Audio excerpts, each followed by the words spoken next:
Mr. Grusch, finally, do you believe that our government is in possession of UAPs? Absolutely, based on interviewing over 40 witnesses over 4 years. And where?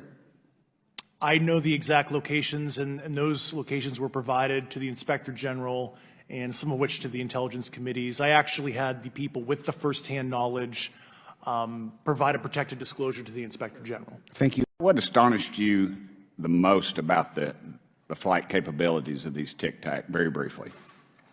The performance, absolute performance. It was. And you're not aware of any other objects that anybody in the world has, in this world, that has those capabilities?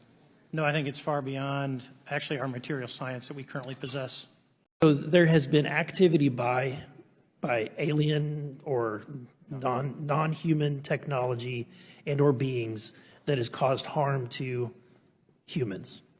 I can't get into the specifics in an open environment, but at least the activity that I personally witnessed, and I have to be very careful here because they tell you never to acknowledge tradecraft, right? So what I personally witnessed myself and my wife was very disturbing. You've said that the U.S. has intact spacecraft. You said that the government has alien bodies or alien species. Have you seen the spacecraft? I have to be careful to describe what I've seen firsthand and not in this environment, but I could answer that question behind closed doors. Yeah. And have you seen any of the bodies? That's something I've not witnessed myself. We did see the image, and we did meet with one member of the flight crew who took the image. The image was of something that I am not able to attach to any human capability, either from the United States or from any of our adversaries. And I'm somewhat informed on the matter, having served on the Armed Services Committee for 7 years, having served on the committee that oversees DARPA and advanced technologies for several years. We were out on a test mission that day over the Gulf of Mexico. And when you're on a test mission, you're supposed to have clear airspace. Not supposed to be anything that shows up. And they saw a sequence of 4 craft in a clear diamond formation for which there is a radar sequence that I alone have observed in the United States Congress. One of the pilots goes to check out that diamond formation and sees a large floating, what I can only describe as an orb. Again, like I said, not of any human capability that I'm aware of. And when he approached, he said that his radar went down.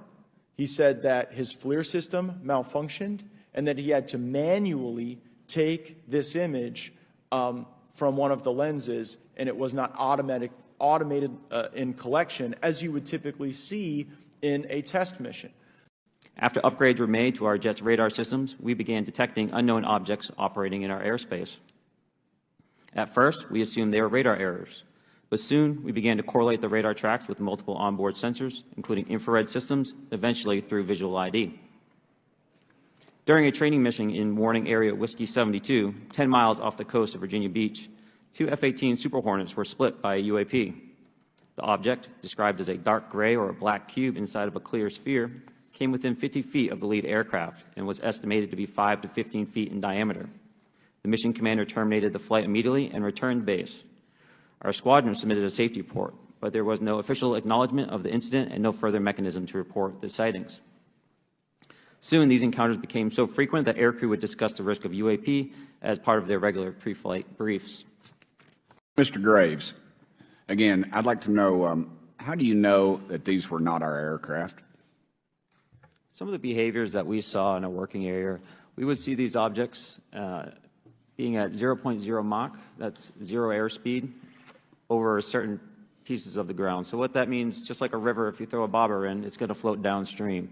These objects were staying completely stationary in Category 4 hurricane winds. These same objects would then accelerate to supersonic speeds, 1.1, 1.2 Mach, and they would do so in very erratic and quick behaviors that I don't have an explanation for.